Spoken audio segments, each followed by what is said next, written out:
Boa tarde. Oi, boa tarde. Será que todos escutam? Tudo certinho? Só dá um pessoal que está ouvindo aí, se puder falar se está funcionando tudo ok, seria muito bom para a gente saber aqui que a conversa está fluindo. Pessoal, interage com a gente. Bom, enquanto o pessoal vai se movimentando aí, né? A Maria já sinalizou que está tudo ok. Fala aí também, Daniel, para ver se está tudo ok. Boa tarde, todo mundo. Não sei se o volume está bom, está o suficiente. Bom, por aqui eu estou escutando bem. Muito bom. Então tá. Hoje, né, a nossa live aqui é sobre os 60 anos da Brasipa. Né? Então a gente vai conversar aí com o Daniel, que é o presidente da empresa. Né? E eu queria já aproveitar esse gancho só para agradecer a audiência nas últimas lives, né? Foi bem bacana a interação do pessoal, então queria agradecer em nome da Brasipa e também do Sérgio, né, que se disponibilizou a gravar com a gente nesses dias, tá? Então, voltando a falar, hoje a nossa live é sobre os 60 anos da Brasipa, né? 60 anos é uma data importante, né? E a gente está passando por um momento conturbado em questão de saúde, em questão de político, tudo mais, mas isso não apaga essa história, né? Nem esse momento. Então, hoje, queria, né, que o Daniel aí contasse um pouco para a gente sobre a história da Brasipa, como é que ela surgiu, o que, que é a Brasipa, né? Eu não sei se tem alguém que está aí conectado, curioso, querendo saber sobre isso. Então, passo a bola para você, Daniel. Tá ótimo. É verdade, 60 anos, a gente até tinha planejado uma comemoração grande, a ideia era até Verdade. juntar as feiras do ano para poder fazer uma comemoração boa, porque é o que você falou, né? Uma empresa de 60 anos, origem familiar, né? Não é todo dia e a gente fica muito contente, tem bastante história. E é quase a minha vida, na verdade, né? Eu tenho praticamente a mesma idade, eu sou um pouquinho mais velho do que a Brasipa, mas foi isso. Meu pai fundou a Brasipa, eu era bebê de colo total, né? E a empresa depois, ela teve várias fases, foi evoluindo durante o tempo, é uma história que enfim, eu adoro, claro, né? A gente vive ela e adora, né? Mas a Brasipa, ela surgiu, a data do contrato social é 14 de junho de 1960, Uhum. e ela surgiu, ela literalmente começou como um fundo de quintal, né? Uma empresa de garagem praticamente. Ela surgiu para resolver um problema. Era um produto que era importado, era muito difícil conseguir na época no Brasil, e aí, enfim, não conseguiam, era o começo também da indústria, a indústria de abrasivos já existia no Brasil, mas não tinha tantas empresas, algumas poucas, né, que ainda existem hoje, que existiam na época. E aí apareceu um técnico, um engenheiro de origem alemã, que dizia que sabia fazer o produto que estavam procurando fazer, que era para uma indústria que, na verdade, o meu pai trabalhava e que meu avô tinha uma participação acionária, uma pequena participação acionária. E assim começou produzindo no fundo, eu acho que deve ter sido até antes de 14 de junho de 1960, não tenho certeza, mas então nessa data eles montam a empresa, era uma sociedade com 3 sócios na época, que era o meu pai, Uhum. doutor Alexandre, esse técnico, Milbauer, já falecido, e um comercial, que era da outra empresa mãe, digamos assim, né, a empresa onde meu avô também tinha participação, que ele ficou pouco tempo, 1 ou 2 anos, não era o negócio dele, saiu pouco depois. E assim começou a Brasipa, na verdade, atrás de um único item. Né? A sede era na Camilo, essa primeira ou não? Não, era na rua Faustulo, também na Vila Tá. Romana, que Uhum. justamente eram os fundos, né? A empresa que meu avô tinha essa participação ficava na Rua Fábia, mas era Uhum. quase ocupava os 2 lados do quarteirão, e nos fundos abrindo uma portinha, que era a Rua Faustulo, lá que começou a Uhum. Brasipa. Eu lembro disso, criança ainda de ir nessa empresa, entrava ali por trás e era, nossa, teto baixo, de zinco, abafado, era uma coisa. É isso. Né? Na Brasipa da Camila eu fiquei só um ano. Quanto tempo a Brasipa ficou lá? Você A não quis Brasipa ser relevante. ficou muitos anos. Ela mudou em 72 ou 73, foi em 72, mudou para Camilo, Uhum. e ficou até 2005. Então É, foram 2005 é o ano que a gente mudou para... 23 anos, exatamente. Né? Ah, Foi bem bastante bacana. tempo lá. Né? Uhum. E lá, O quer dizer, a maior parte do desenvolvimento, novas linhas de produtos, o forte foi nessa época da Rua Camilo mesmo, né? Certo. O foco inicial sempre foi metal mecânico, certo? Ou tô errada? Então, aí é a curiosidade, né? Esse produto era indústria têxtil, na verdade. Era Olha um só. produto para cardas, guarnições de cardas. Um produto que a gente Uhum. ainda faz, e que é usado na indústria têxtil, que era essa indústria que meu pai trabalhava, que meu avô tinha participação. Então, são discos de borracha. Então, na Uhum. verdade, essa Brasília é até bastante conhecida por produtos de borracha, não só, mas, aliás, nos anos 60, 70, a borracha não era o mais forte que a gente fazia, mas era um dos itens. Mas quando começou, esse item era de borracha, era um tipo muito especial, discos com espessura muito calibrada, trabalham em baterias de 60, 80 peças, e eles fazem a afiação, é como se afiasse uma agulha mesmo, eles fazem a afiação dessas guarnições de cardas, que vai ser usado na indústria têxtil para cardar, para a preparação do fio na indústria têxtil. Então ela começa como indústria têxtil, o produto inicial era indústria têxtil, Uhum.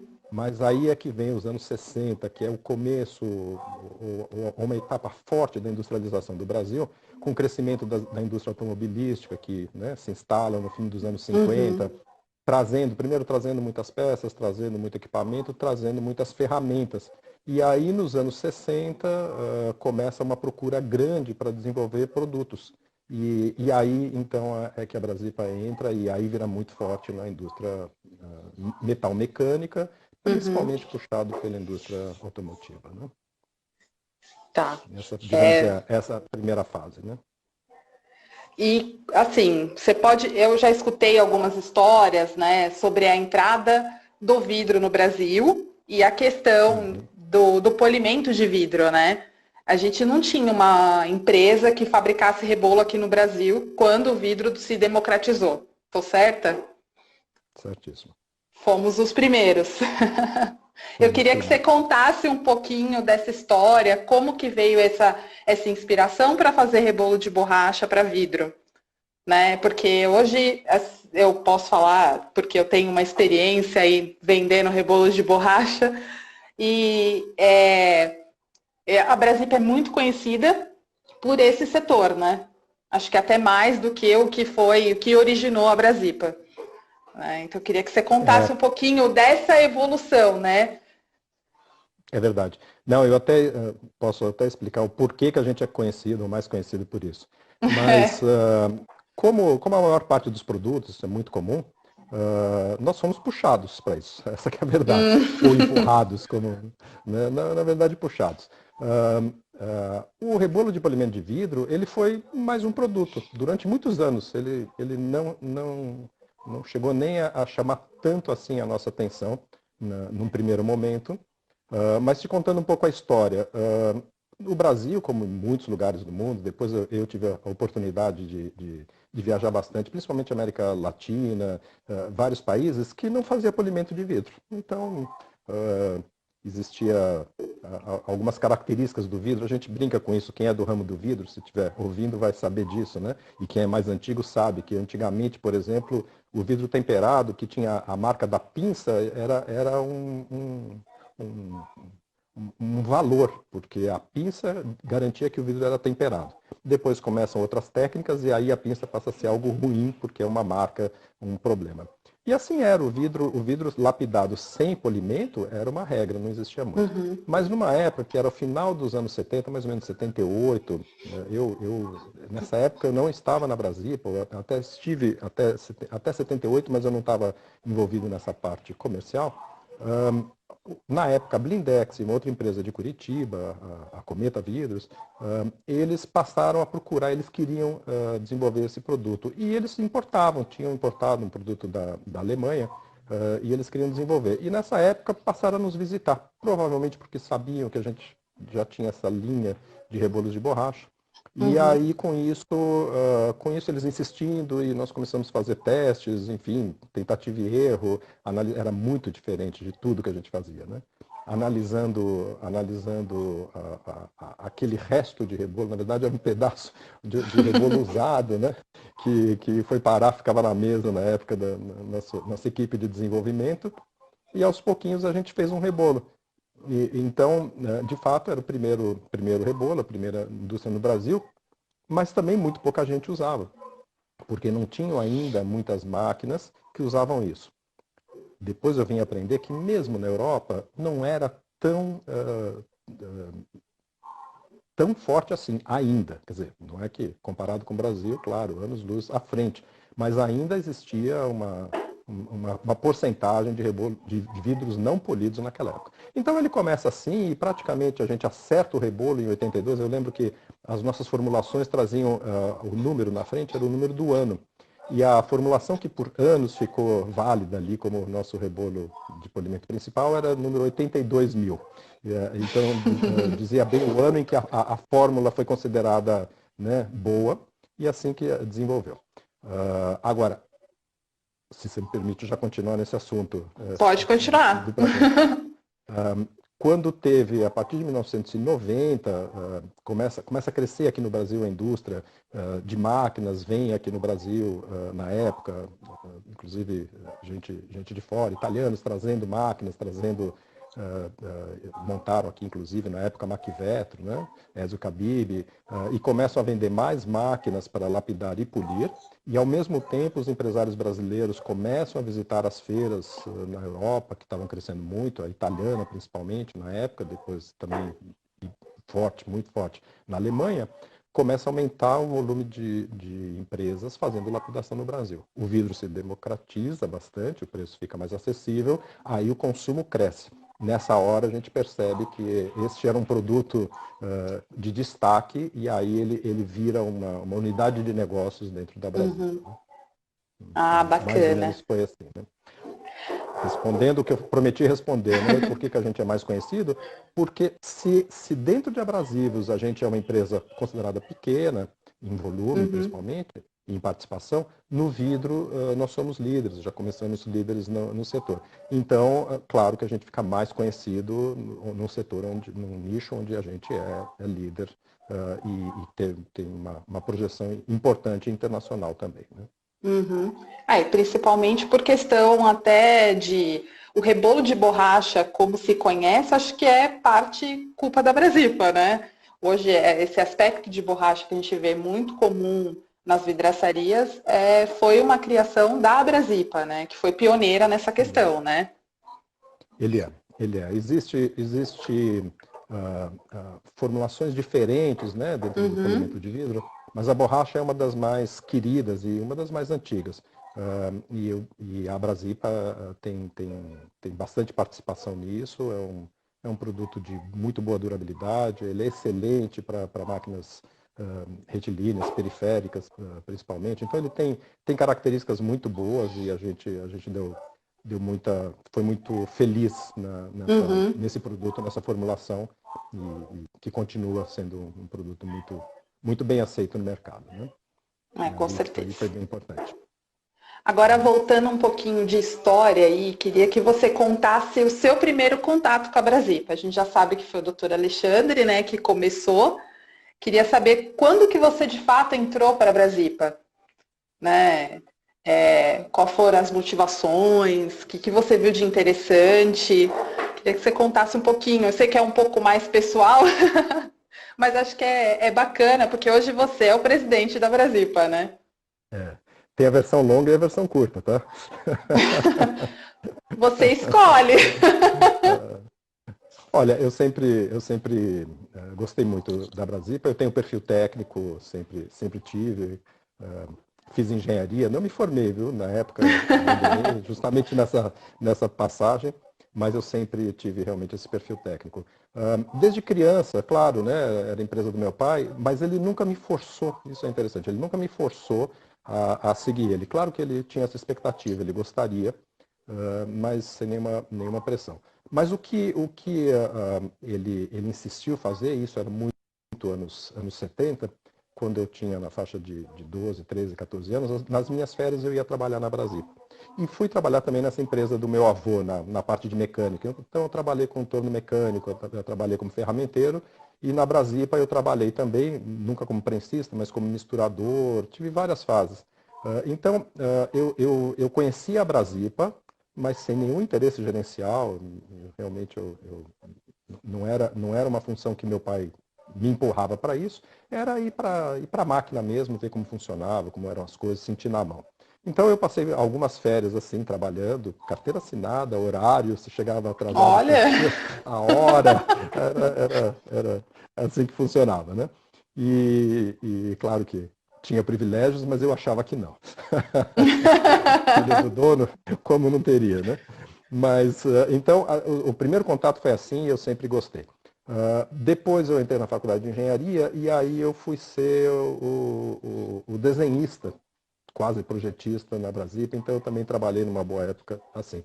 E depois eu larguei. Na verdade, eu saí, fui ter outra profissão por alguns anos e só retornei para a Brasília, na verdade, já casado e quando o meu filho Gabriel, que hoje está com a gente, nasceu. Então foi um período muito gostoso. Ali era isso também, né? Eu estava questionando a minha carreira, meu futuro, sempre tive esse gosto pelas questões técnicas, por produto, produzir coisas eu gosto. Então, em 87, aí eu entro definitivamente, estou até hoje, primeiro como funcionário, depois como sócio minoritário, e assim foi indo. ah, bacana. E como é agora você enxergar até o Gabriel, né, nesse universo também, seguindo os seus passos, vamos dizer assim, né? Como que é hoje você enxergar isso?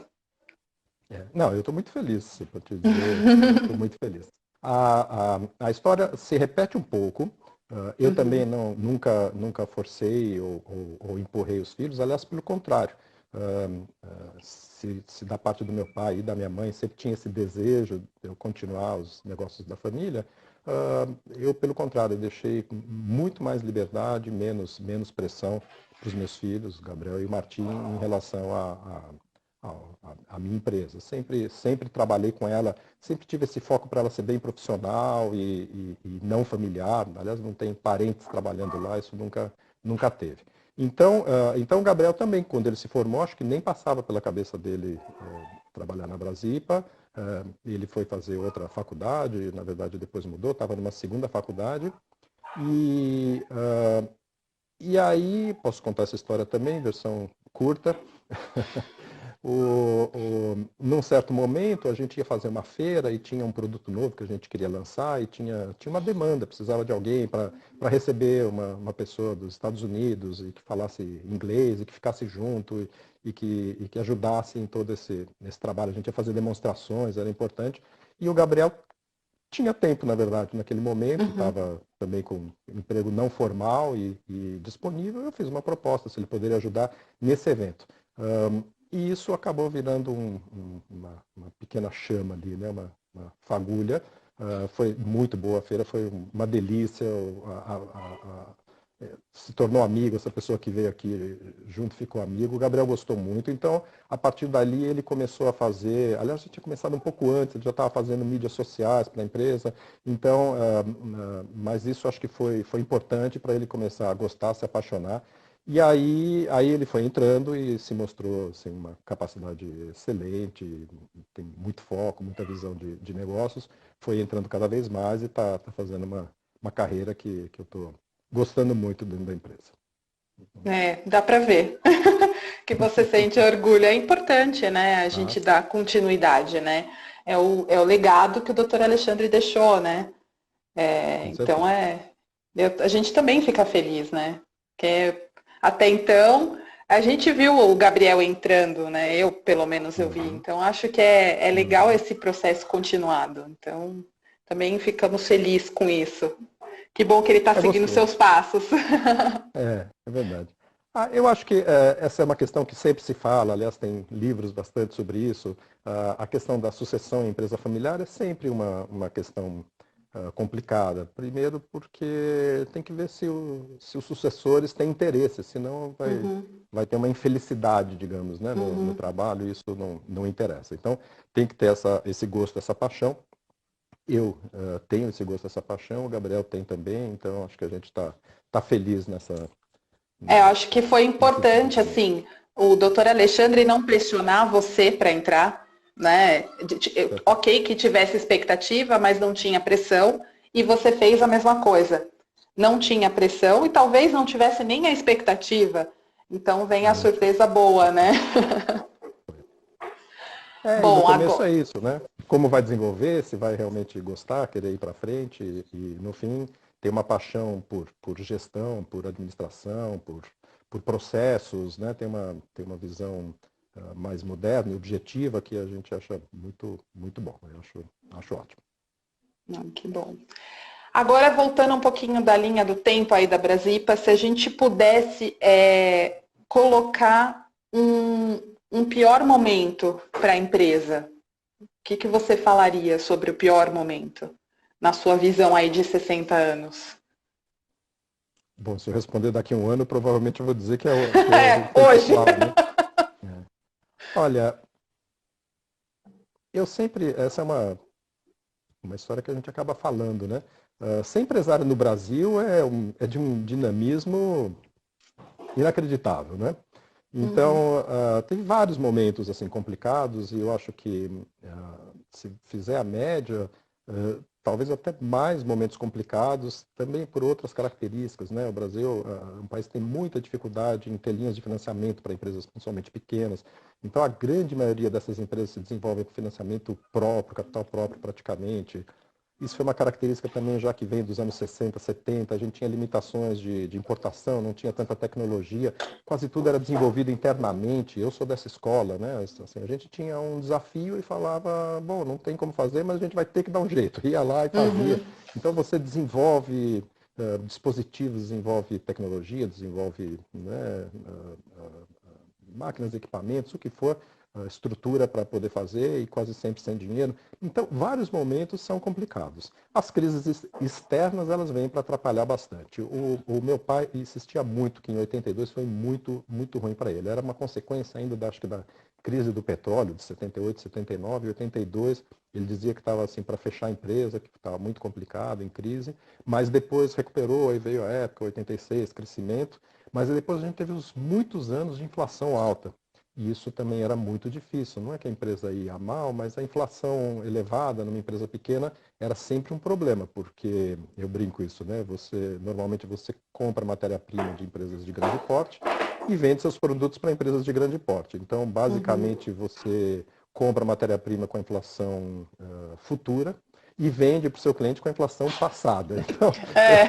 quando a inflação ia para 10, 15, 20%, sempre criava problemas, negociação. Foram períodos difíceis. Então, 82 é difícil, a época da inflação foi bastante difícil. Depois, esses últimos anos não estavam nada fáceis também, né? Com o mercado ainda recessivo, que ainda as consequências da crise de 2008, que foi um pouco desconsiderada, né, no Brasil pelo Uhum. governo, foi dar as consequências depois. E agora, nesse momento que, na verdade, não dá para dizer muito, porque é um momento gravíssimo, né? Assim, uma fatia grande do mercado simplesmente desapareceu, claro, nesse momento, mas ninguém sabe o que vai acontecer, o que a gente vai ter depois, né? Então vai ser outra dificuldade, né? Então, de tédio, empresários, a gente não morre, viu? Não mesmo. É bastante dinâmico. E o momento assim mais importante para a Brasipa, como que você colocaria como mais importante? Ah, esse momento foi sensacional. Vamos pensar assim. Essa pergunta é difícil. Tem alguns momentos bons, assim, né? Tem algumas, às vezes é uma frase, uma coisa importante. Eu lembro, acho que até nesse negócio do vidro, Uma vez eu fui, acho que na primeira feira, e eu encontrei justamente um desses fabricantes, importadores de máquina, e quando ele fala, mas o seu rebolo é muito bom, né? Eu falei, puxa, eu nem sabia, né? Quer dizer, a gente sabia, mas não tem essa... Ele comparou com os estrangeiros, e você fala, puxa, aqui tem uma oportunidade importante. A gente não sabia. Eu acho que um momento muito importante é essa internacionalização um pouco mais forte, né? Quando a gente começa primeiro a frequentar feiras e depois passou a expor também em feiras, e começa a ocupar esse espaço um pouco mais forte. De novo, te falando, né, é interessante porque nesse ramo, ou nesse setor específico, muitas dessas empresas são familiares também e não são diferentes da Brasipa. A gente vai conhecendo e vai vendo elas são parecidas com outra história. Claro que eles são europeus, é diferente. Nós somos brasileiros, a gente vai com mais humildade, né, com isso. Mas, de qualquer maneira, nesse universo, ocupar um espaço e saber lidar com isso e poder mostrar o produto, desenvolver, entender as demandas, às vezes é isso, às vezes é porque uma característica brasileira que caiu muito bem e foi bem aceita para os clientes fora do Brasil, e aí tem que desenvolver tudo isso. Então, eu acho que esse é um momento interessante porque assim, a gente tem muito orgulho de todos os produtos. Realmente, a Brasipa, aliás, até esqueci de falar isso, por muitos anos ela tinha embaixo do nome, trazia rebolos especiais, porque, depois eu posso até te falar um pouco sobre isso, mas a característica de empresa pequena, de pouco espaço, a gente gostava de trabalhar com desenvolvimentos e produtos, né, que outros não sabiam fazer ou não queriam fazer, e que a gente ficava naquele nicho e era muito bem aceito pelos clientes. E isso era gostoso. A gente não entrava muito em briga de volume e preço, por exemplo, mas entrava em brigas mais de desenvolvimentos técnicos que resolvessem um problema do cliente. Isso te deixa numa posição gostosa. É bom vender produtos assim, né? Quando o cliente fala, puxa, o teu produto resolve muito o meu problema. E quando a gente desenvolve o mercado exterior, a gente toma uma posição, como eu te falei antes, né, de liderança dentro de um setor, e isso eu acho que é um momento bem importante, porque te dá um destaque diferente e te faz uma estratégia, você muda as estratégias de marketing, de visão de mercado e etc. Né? Mas para É, mim, pelo menos, é uma fase que eu acabei desenvolvendo e que gosto muito dessa fase. eu concordo com você. Acho que eu lembro muito assim da crescente até do polimento de vidro, né? A gente sempre, quando eu entrei, ainda era um percentual pequeno. Eu vi essa evolução, né? A gente acaba falando um pouco mais do vidro porque foi o que destacou a Brasipa, né? E, e de fato, assim, você poder participar de uma feira internacional também, acho que eu colocaria entre os top momentos aí da Brasipa, né? Quando a gente fez a primeira feira fora, foi muito bacana. A minha entrevistadora participou bastante desse processo, fizemos bastante coisa junto. Não, a gente teve É, sempre muita ajuda de muita gente que esteve com a gente, está com a sim. gente agradece muito. Né? Uhum, Então, isso acho, mesmo. eu concordo com você, acho que esse conjunto aí ajudou, é um momento importante, né?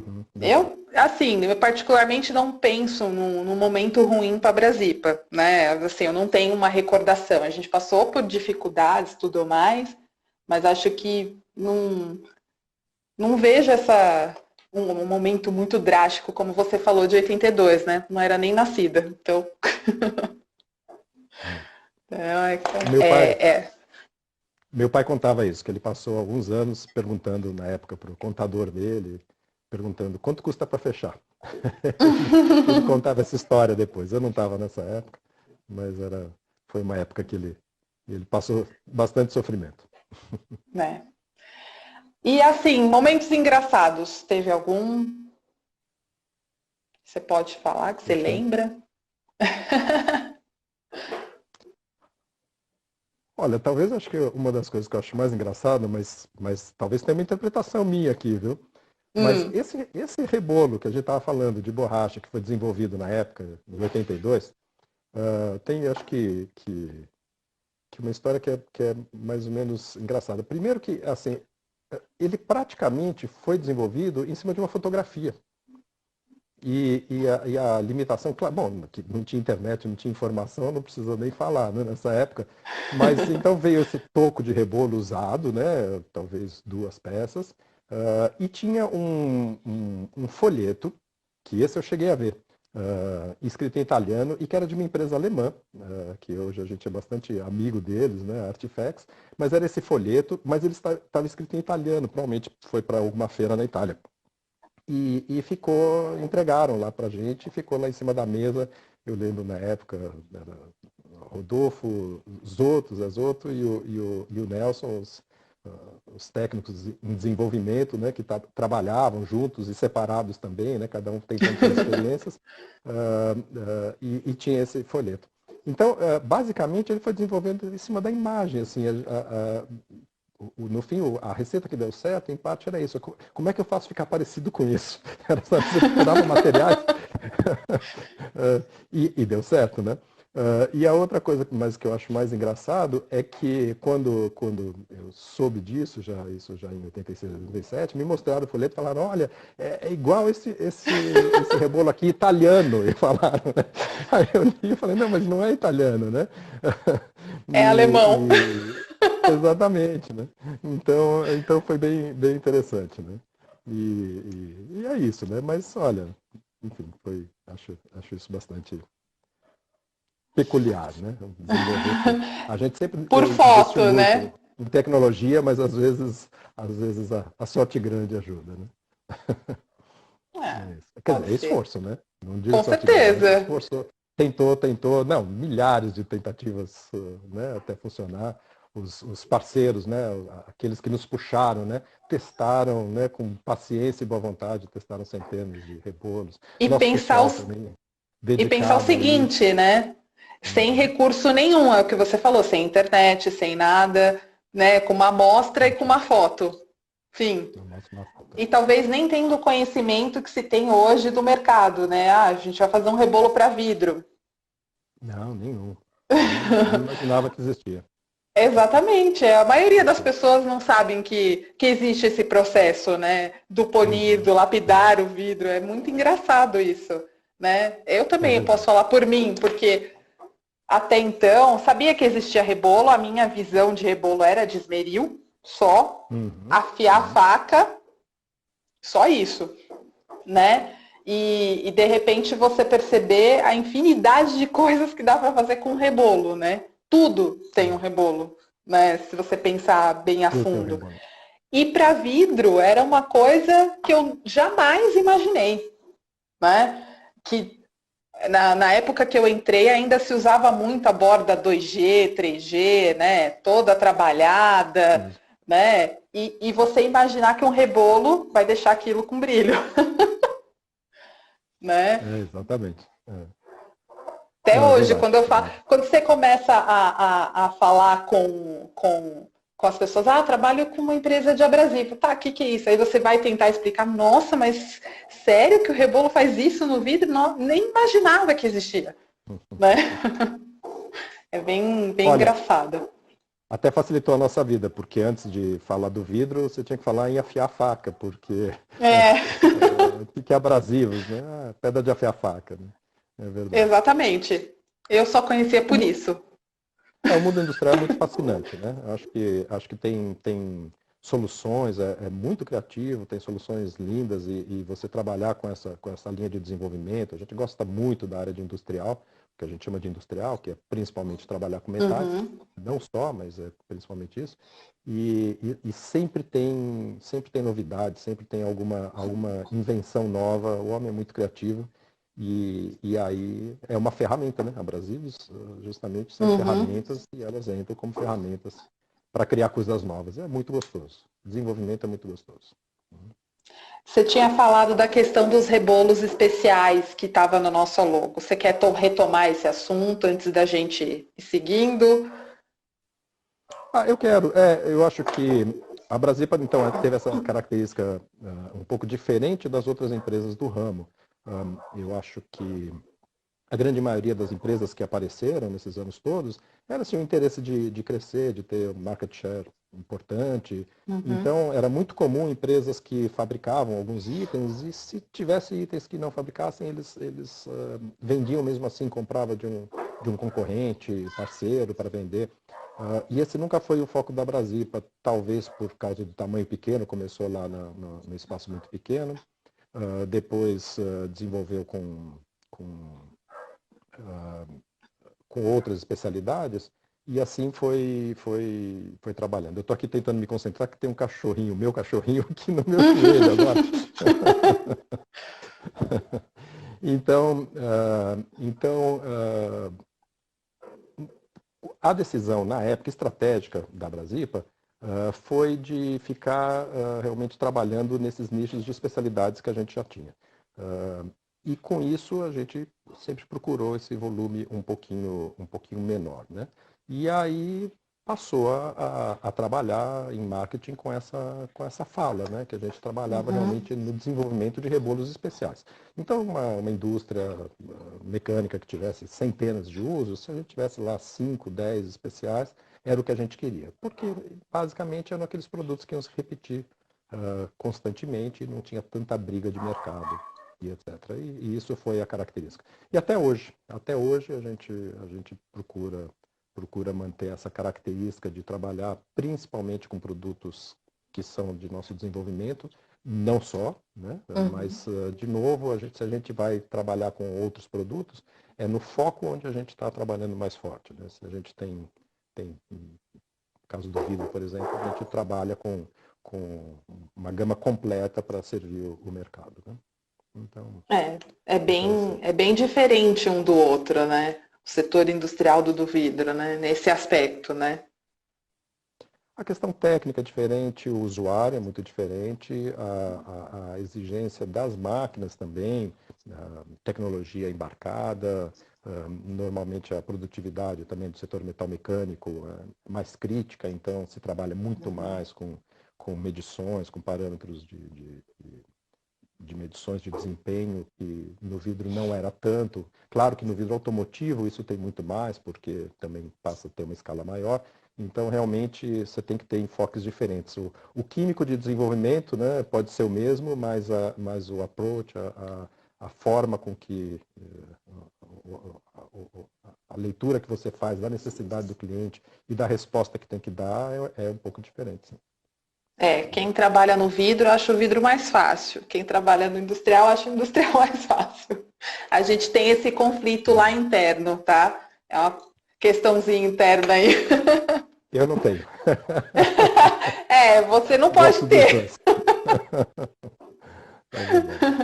Não, a gente que, assim, eu que trabalhei muito tempo, né, com o pessoal do vidro, eu acho tudo muito trivial, né?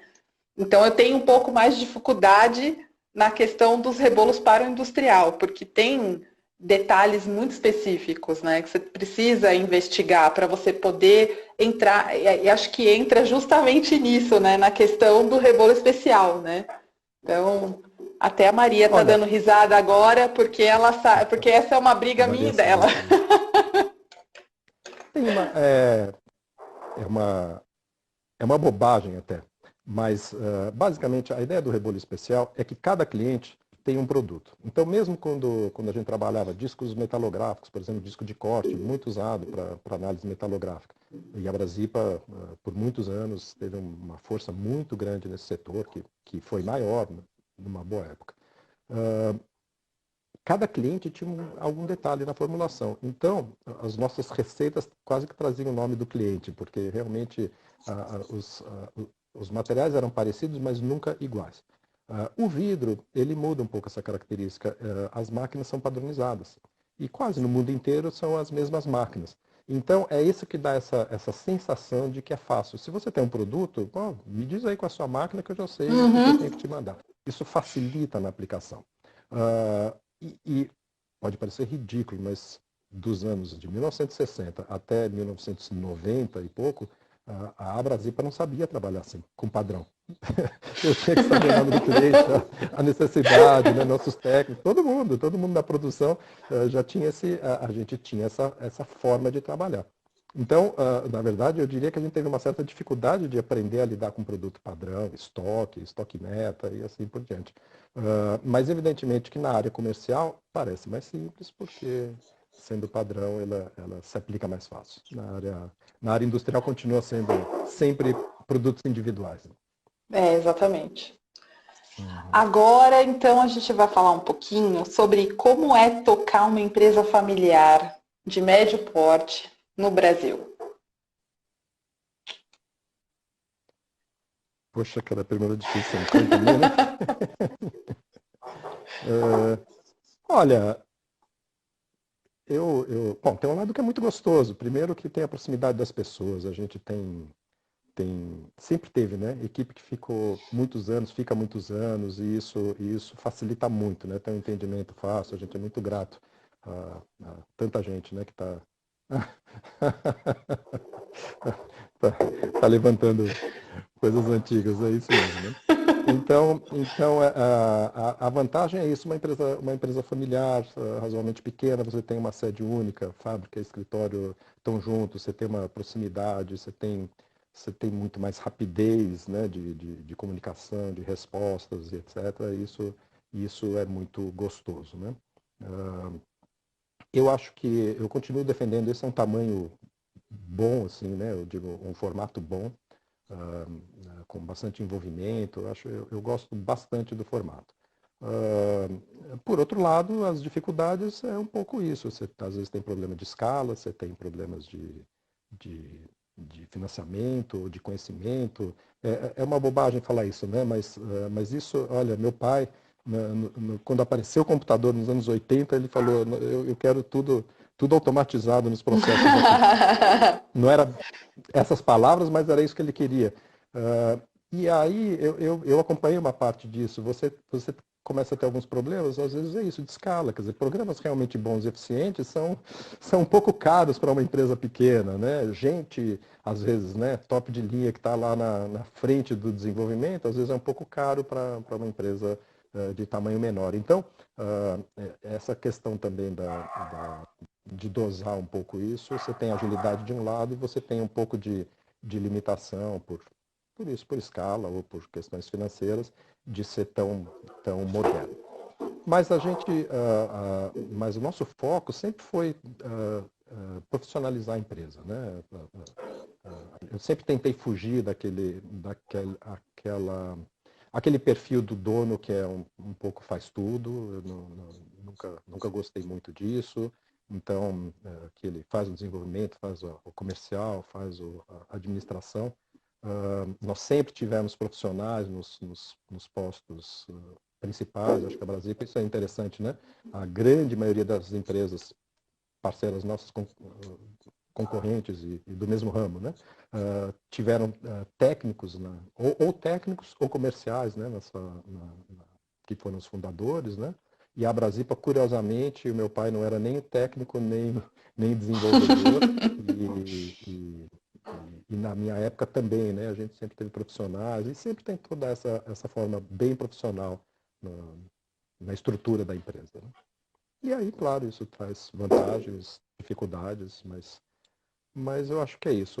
O problema da escala, eu acho que ele era talvez pior antigamente. Agora, com vendas quase diretas, online. Olha, vou te falar uma característica, de novo falando do ramo do vidro. Quando a gente começou a trabalhar nacionalmente, a minha ideia era ter um representante por estado, por exemplo. Né? Eu quero ter representantes no, né? Brasil inteiro. Eu não tinha uma clara noção de volume. Claro que não tinha volume suficiente para isso. A ideia era Para atender manter, né? diretamente qualquer tamanho de cliente, né? Você tem uma hora que você não consegue dar tanto atendimento assim, visitar todos, né? Então, são essas dificuldades, né? Eu admiro vocês, empreendedores, empresários, né? A gente escuta muito e assim, a vivência mostra pra gente como é difícil manter uma empresa hoje no Brasil, né? Então, eu admiro quem consegue, e ainda por 60 anos, só 60 anos, né? E uma empresa 100% nacional, não tem capital externo, não tem nada disso, né? É por si só, né? Então. Você vê empresas grandes completando 50 anos, mas você sabe que tem um forte investimento de fora. Às vezes faz parte de um conglomerado, coisas assim, né? E a gente faz 60 anos, né? 100% nacional, sem interferência de nada, né? Só por puro trabalho, né? Então é Empresas familiares, importante. 60 anos, concordo com você. É É, mais difícil. muito. Agora Minha falando do esposa, mercado. minha Pode esposa e falar. meu travesseiro sofrem bastante aqui.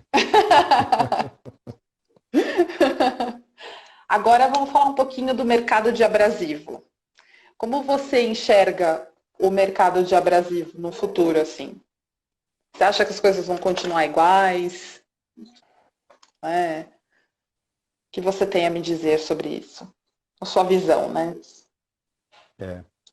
Olha, eu não consigo ser categórico em nenhuma posição. Acho que é muito dinâmico, a indústria é muito dinâmica e as modificações também são muito rápidas. Mas, ao mesmo tempo que vem uma modificação, aparece uma nova ideia e às vezes é onde aparece, né? Eu posso te dizer um pouquinho do passado, como a gente chegou até aqui.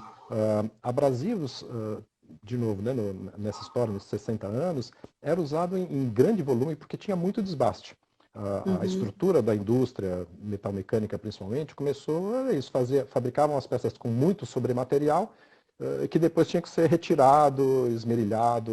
Então, o desbaste era o principal volume de abrasivos, discos de desbaste, de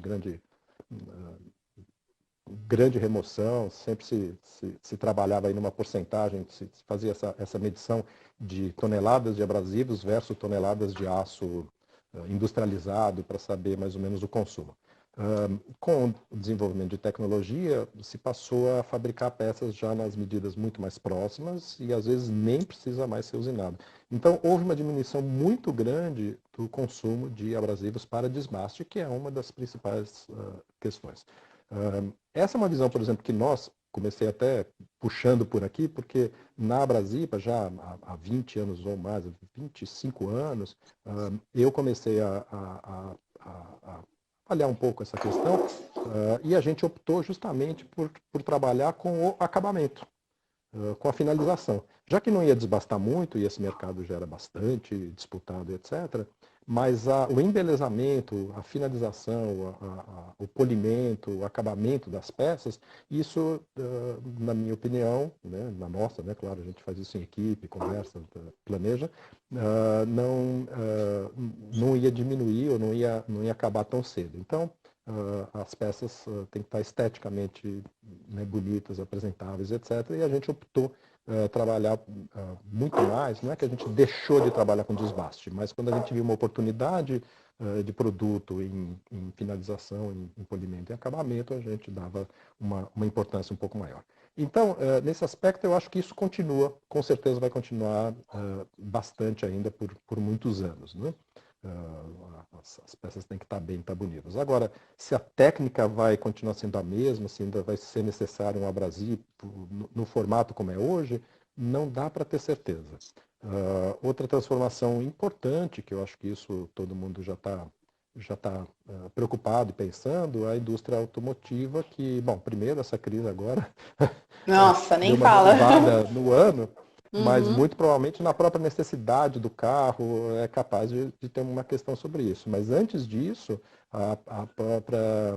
o desenvolvimento dos carros elétricos, que tem um prazo aí ainda, tem muita discussão, se diz aí quanto tempo que vai entrar, não vai entrar, mas é uma tendência muito forte. Dentro da indústria de abrasivos, por exemplo, os motores mecânicos, né, a combustão, são grandes usuários de abrasivos. Tende a diminuir isso. O carro elétrico, quer dizer, o motor elétrico não usa tanto abrasivo assim, usa também, mas não usa tanto. Então, tem mudanças que vêm bastante por aí. Agora, as mudanças são boas. Mudança, como sempre, você traz um risco, mas também traz uma oportunidade. A questão Uhum. de conseguir entender, e às vezes talvez não seja exatamente em abrasivos, mas de qualquer maneira a indústria é muito dinâmica e a gente vai sentindo o cheiro e indo atrás, né, das possibilidades. Né? Em termos que vai ter uma diminuição de volume de abrasivos, aliás, já vinha tendo, então vamos falar de novo, né? Entram os superabrasivos, então na indústria metalmecânica, cada vez mais realmente eles estão sendo eficientes, né? Existe uma relação custo-benefício não tão favorável, ou mesmo tem características, né, de cada tipo de abrasivo, ele se porta melhor para uma aplicação ou outra, mas também vai adaptando, então isso vai mudando também essa relação de, de utilização. Né? Então, assim, é uma página em branco, mas com certeza bem interessante. Certo. Agora uma pergunta que não está no nosso script, tá? Para te surpreender. A gente sabe que essa conversa vai ficar na rede, né? A gente vai disponibilizar isso. Então, eu queria que você deixasse uma mensagem para o futuro. Se você pudesse falar alguma coisa para o futuro, o que você falaria? Não sei se Agora você me serão pegou seus mesmo. netos, né? Eu te peguei mesmo. Eu nunca penso muito nessas coisas e não me imagino muito sendo entrevistado respondendo coisas assim.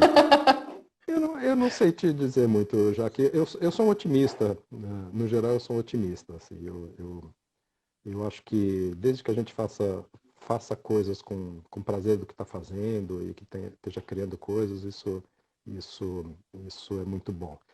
Você fala uma mensagem para o futuro, eu acho que esse momento tão difícil, no mínimo, isso eu tenho pensado muito, tenho falado muito com a Cíntia, minha esposa, né? A gente está tendo, vai ser um sofrimento sem fim e a gente sabe principalmente que a boa parte da população mais carente é que vai sofrer mais de tudo.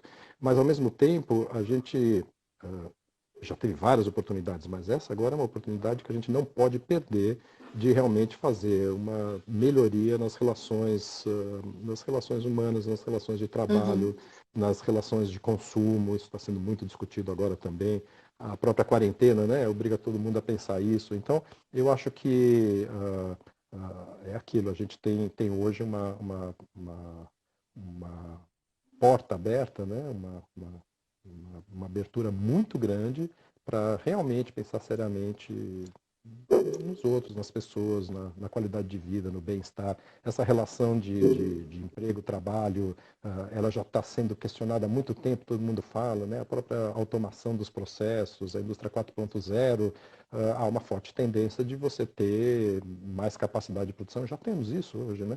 Mais capacidade de produção do que, do que realmente mão de obra ou capacidade de consumo e mesmo vai ter mão de obra não empregada e a gente tem que resolver isso. Acho que o mundo como um todo tem que resolver isso. E é um momento, acho que é importante para isso. De novo, né, o homem é muito criativo. Eu acho que nos momentos difíceis são as horas que a gente acha.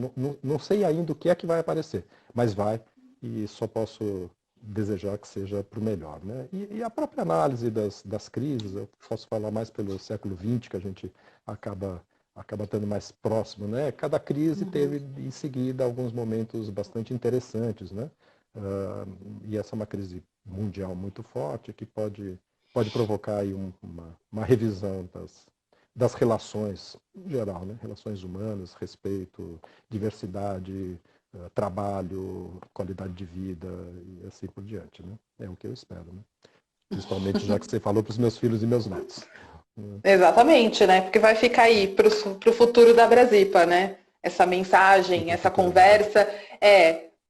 Os 60 anos está registrado, vai ficar registrado na rede, né? Então a gente vai Senti fazer esse. responsabilidade agora. Exatamente. Isso é uma coisa legal que assim, eu participei dos 50 anos e a gente não tinha isso, né? A gente tem foto, é tudo que a gente tem, é foto. Hoje não, a gente está criando a possibilidade de ter uma conversa com uma pessoa que fez parte muito da história, né? Toda a história, né? Nasceu junto com a Brasipa e deixar isso registrado, né? Então é Bacana. bem bacana. Porque vai ser como se fosse uma conversa com o futuro. Bacana. Tá? Bom, Bom, a gente conseguiu fazer dentro do tempo, né? opa, Eu queria te agradecer por ter topado essa conversa, né? E é muito importante para mim, porque eu faço parte da história, né? Não, aí há tá certo. 36 anos, Eu sei. né? Porque E muita eu, gente. Há 36 anos? eu nasci, né, na Brasipa, né? Você nasceu na Meu Brasília pai também. ficou, exatamente, meu pai trabalhou 39 anos, né? Então, estou há 16 trabalhando com vocês. Então, também é Eu importante para também. mim fazer parte disso, né? E eu tenho um enorme agradecimento a todo mundo que teve na Brasipa, que trabalhou junto, que, olha, só tive gente que vestia a camisa, que sempre foi para frente, junto. Eu agradeço todo mundo, Passou bastante realmente. gente aí falando oi, né? O Maurino falou oi, a Ah, que Regiane, ótimo. né? Tem o pessoal, a Mônica mandou parabéns. Que ótimo. Então, obrigado ao Abraço para pessoal todos. que assistiu aqui com a gente. Lembrando que vai ficar no IGTV e depois talvez eu consiga subir aí para o YouTube. A Flávia também deu uma interação aí, beijinho para Flávia, né, gente? Então, Obrigado. Beijos para é, todos. exatamente. O pessoal tá falando aí, a Egli, né? Toda a galera aí, muito obrigada por participar aqui com a gente na conversa. Obrigada, Daniel, por ter topado de novo, Eu que né? agradeço. E aí, gente, é isso, né? A gente dá por encerrado aqui este momento nostálgico. E comemorativo, apesar Exatamente, em quarentena. Uhum. exatamente. Muito obrigada, Ótimo. gente. Vou encerrar. Um beijo para vocês.